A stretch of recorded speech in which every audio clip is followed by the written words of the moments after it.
Just recently, we took a look at the BMW i5, and I thought that that car was pretty much a 7 Series already, despite being technically a 5 Series. But now, in today's video, we have the actual 7 Series with us. And to be more precise, we have the electric version of the BMW 7 Series, the BMW i7 in the xDrive60 trim, a dual-motor, fully electric version of this vehicle.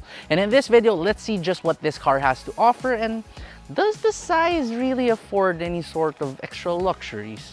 First thing you need to know is that this car actually shares a similar platform as the i5, which we reviewed, but being the 7 Series, obviously this is much longer, it's much bigger overall, and that includes entire front end of this vehicle. Just look at how long this hood is. That really is long. The grills, naturally, they are a bit bigger too, a lot bigger honestly, but this one does come with the BMW iconic glow, so there are LED lights that surround that and make it look real nice, especially in the nighttime. Now, aside from having the iconic glow for your grille, you also have what BMW calls the iconic glow for your LED DRLs, and these DRLs also come with Swarovski crystals on the inside. Now, if you look below that, there's another set of headlamps right here. Well, these are your main headlamps, and yes, they are incredibly bright, and you don't even need fog lamps anymore because they have amazing coverage. Now, moving towards the side of the BMW i7, and what you'll see here, again, is the sheer size of this vehicle. But what makes this absolutely cool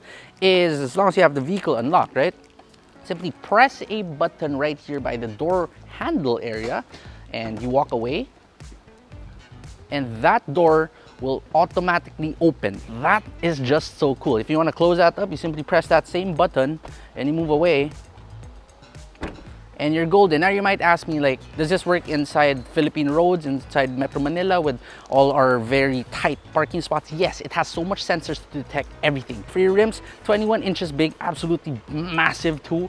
And then as you move on over here towards the rear too, you'll see that you have a like slightly tinted privacy type of windows, and you even have a lot of these like crystal effects on this quarter panel. Now, while I know and I understand that minimalism is now the name of the game in 2024, for example, the front and these sides, yes, they look real elegant, really stately, but the rear, they went a little bit too minimalist right here. So there's not much really aside from like L-type, L-shaped LED tail lamps, the i7 badge, the xDrive60 badge.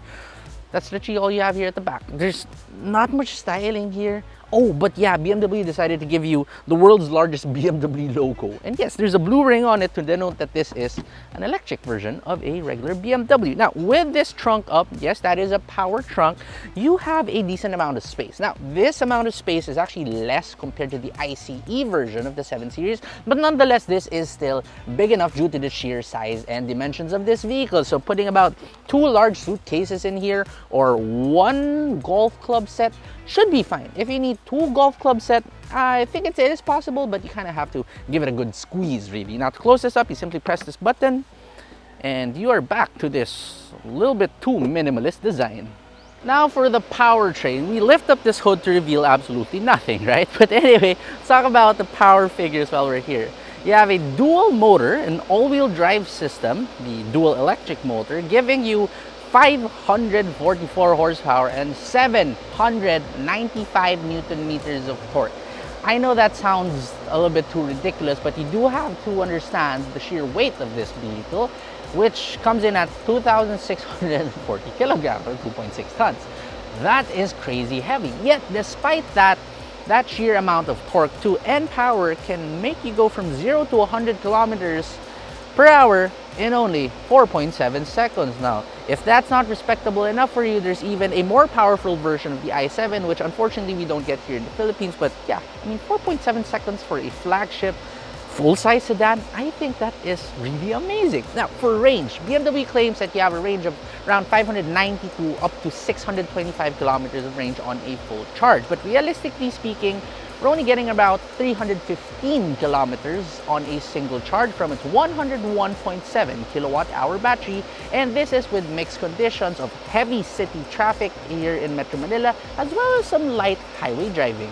So moving inside the interior now, usually we would be checking the door thud, right? But since the BMW i7 does get these automatic doors, I think it's a lot more amazing to just show that also. Let's just press that button right here by the dashboard and this door will automatically close by itself. If you want to close it by yourself, you can do that too, and it even has a soft close function. So anyway you want to close this door, I assure you that it's going to be a pretty nice experience. Anyway, here inside the interior, being a flagship luxury sedan, you can expect only the best of the best in terms of quality. So from the materials that you have here to the ergonomics, everything is simply top notch. You press on literally anything in this cabin, it's made out of really plush materials, stitched leather too. You go on over towards the side of the doors and the same things apply. Now, even this center armrest right here, which usually isn't as padded as the rest of the materials in here, is as padded. Now, the seats are incredibly comfortable too. You can adjust pretty much everything in it over here by your infotainment screen. I'm talking about the backrest, the upper backrest, the lower backrest, the lumbar, the thigh support. Everything is adjustable, and you even have massage functions for every single seat in here except for the rear center seat.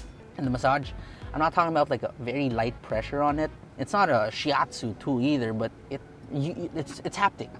You actually do feel it. It actually does reinvigorate you as you drive along. Now, let's go back to the ergonomics, which I was talking about earlier. So when it comes to adjustments in here, practically everything can really be adjusted. So this steering wheel, that's electrically adjustable. It goes forwards, backwards, up and down. So easy to find your perfect driving position. It's also really nice to hold because the leather they use on it is top quality too. You get your buttons right here for your ADAS system. So you get the stuff such as adaptive cruise control, autonomous emergency braking. You even have a lane keeping assist and a lane departure warning. So practically everything you can actually ask for is here. Finally, one of the few BMWs in the Philippines to actually have ADAS. Now, the screens in here, you have a dual screen setup. It's a curved display too, running iDrive 8.5.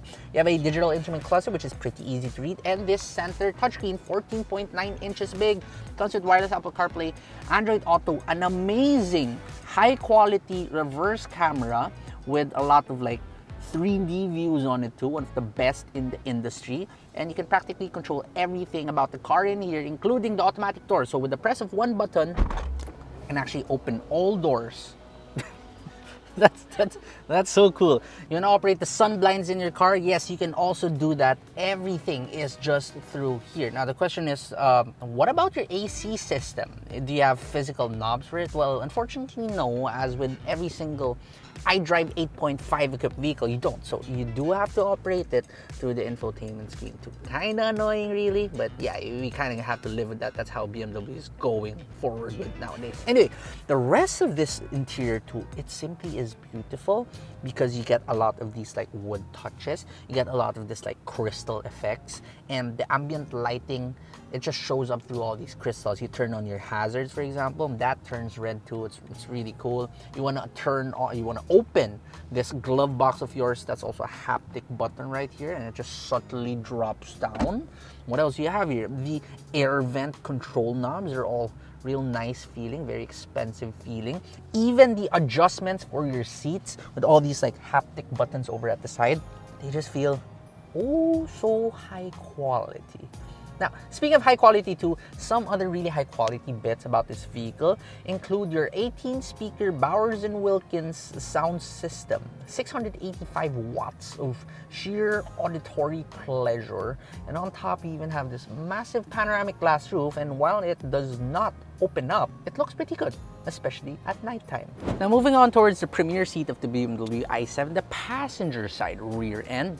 First, we check the door, and just like the front, you simply press a button, and just like a Rolls Royce, that will just it'll just close up like that. Anyway, back here, as you can see, space is amazing. And this is what I meant by how the i7 is different from the i5. The amount of space that you get in here, the amount of luxury is just so much more. You can just cross your legs here at the back, and you even have these like 5.5-inch screens, like mini smartphones over at the sides of either doors, and you can control practically everything from the back too. So if I want to move this front passenger seat, I can do that from here.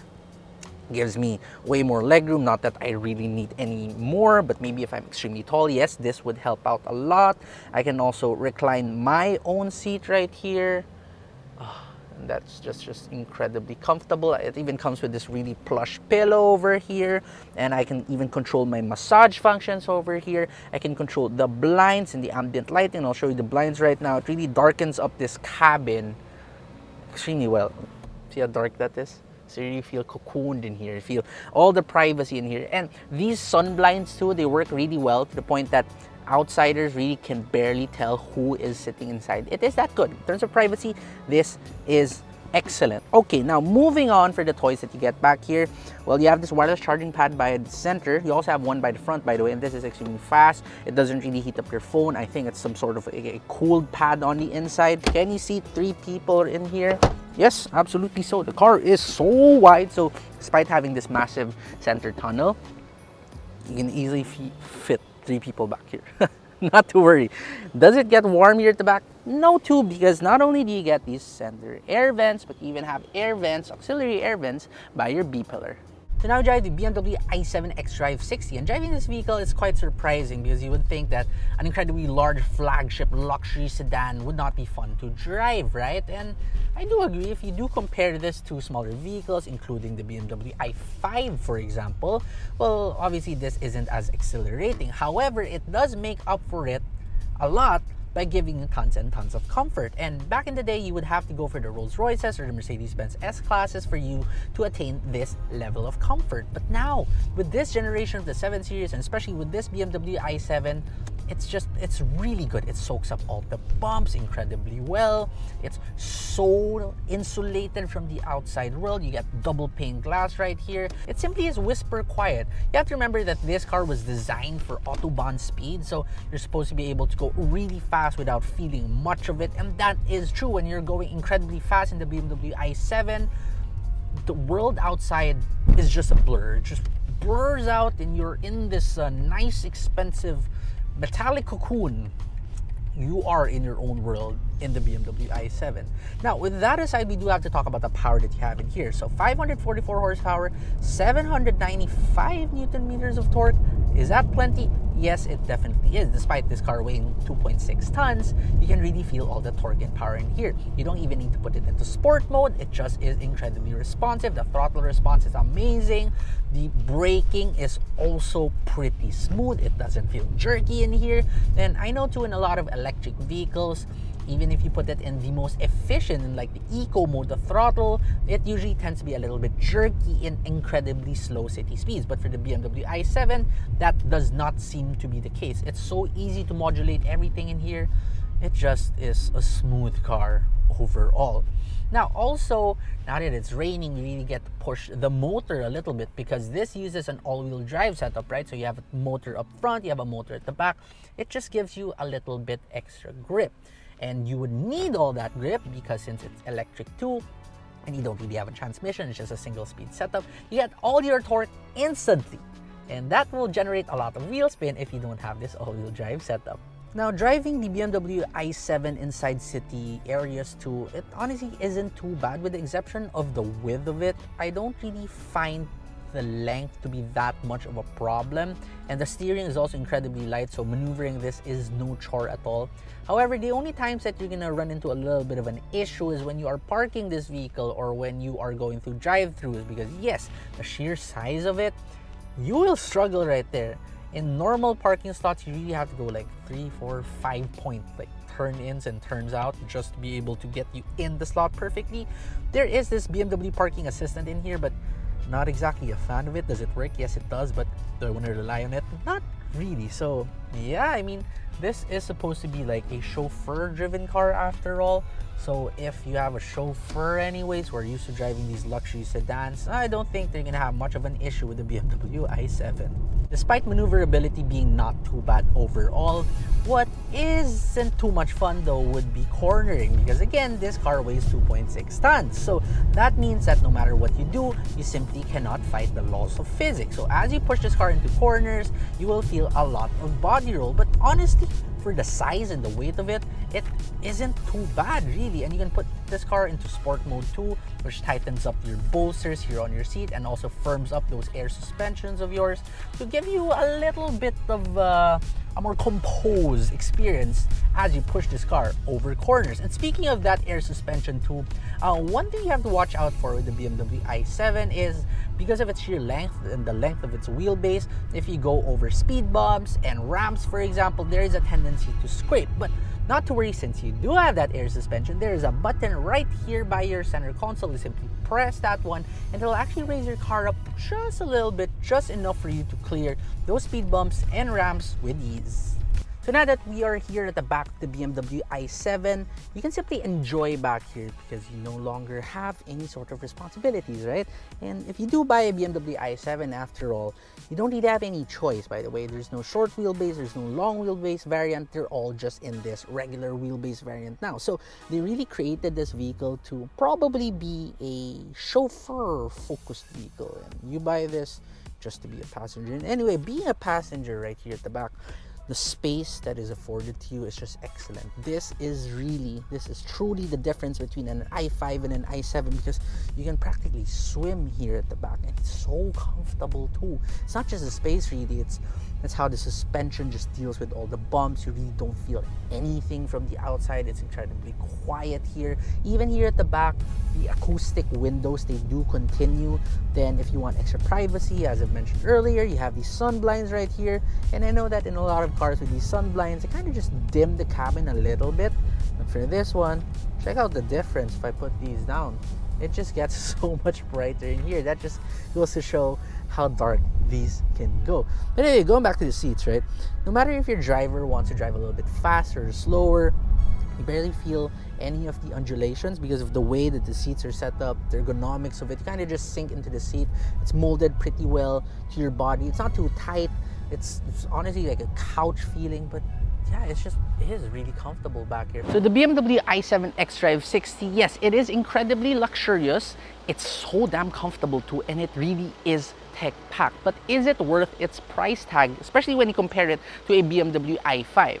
But to answer that, we have to first talk about its pricing because this car right here costs 10,390,000 pesos. So, is it worth it?